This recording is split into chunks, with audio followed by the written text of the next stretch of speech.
What's going on, everybody? So, what I'm going to discuss right now is how do you get into competitive boxing, competitive amateur boxing? Because,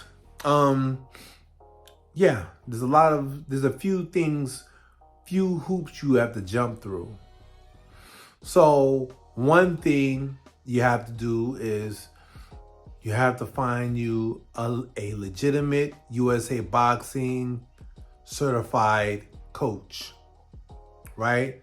Now, in the Bay Area, you can go to gyms like Fire in the Ring, or you can contact someone like me or any USA boxing coach that has one of these. The USA Boxing Passbook. And what this means is that you're certified. You're certified to be a professional boxing or an amateur boxing coach, right? And that means you've passed all of the background checks. It means that you've participated in all of the sport safe testing the USA Boxing qualifies for. And, you've conducted yourself in a way that basically USA Boxing knows that you'll protect your fighter, right? Of course, this is boxing. So the nature of it is kind of dangerous. But you're supposed to be doing your due diligence to keep your fighters relatively safe. And if they are put in harm's way, that you equip them with the tools to be successful when put in harm's way. That you equip them with all the skills they need to be competitive and not go out on their back, right? They want to go out on, not go out on their back. They come in on their feet and they leave on their feet, preferably with a win. So, yeah.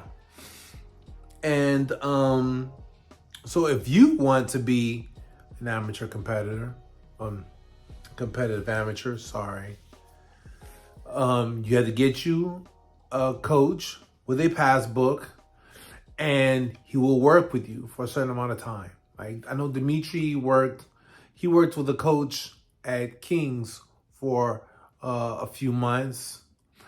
Then he got his passbook, but then Dimitri wanted to go and he wanted to get into actual competing.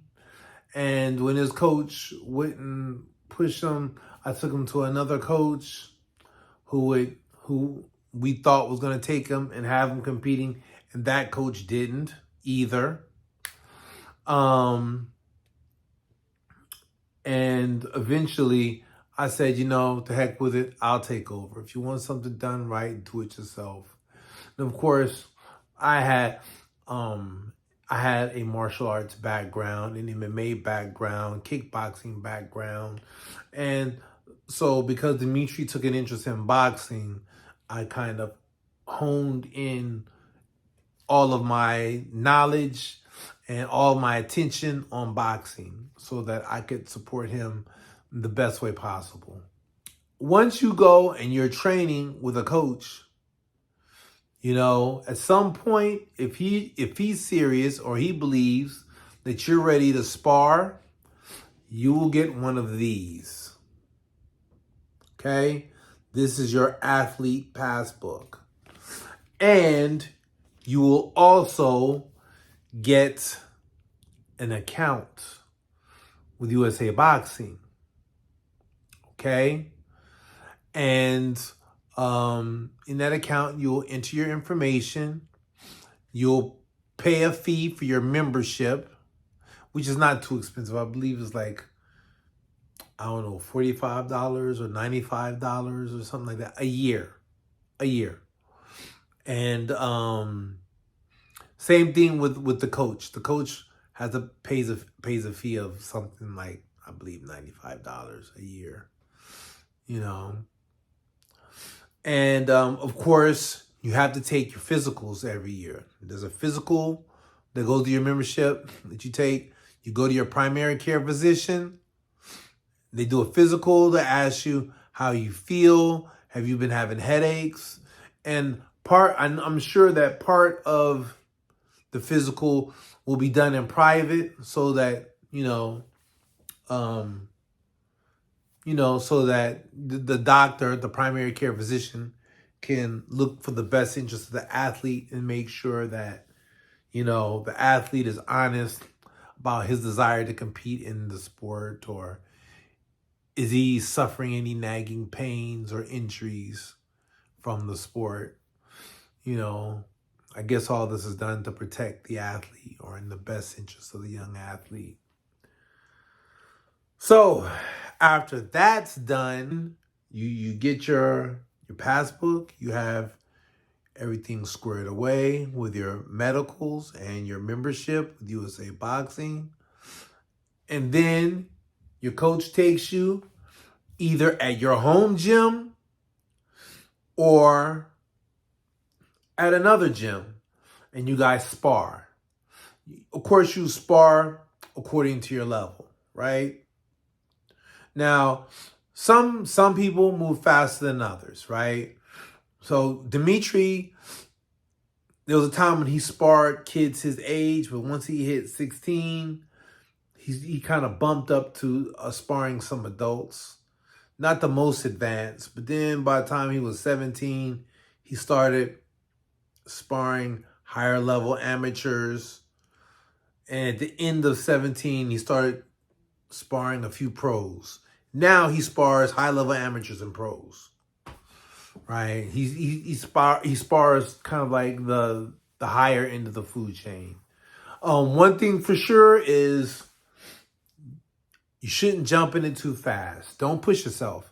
Because one thing about amateur boxing, it's not play.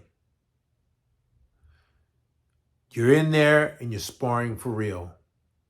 People get knocked out for real. People get concussed for real. In gyms all across this country. This is the real deal. This is not playtime. This isn't that work with you type thing that you'll see in MMA gyms. This is real combat. So if you watch the channel, Dimitri has tons of his sparring online. He does lots of rounds. He sparred tons of people.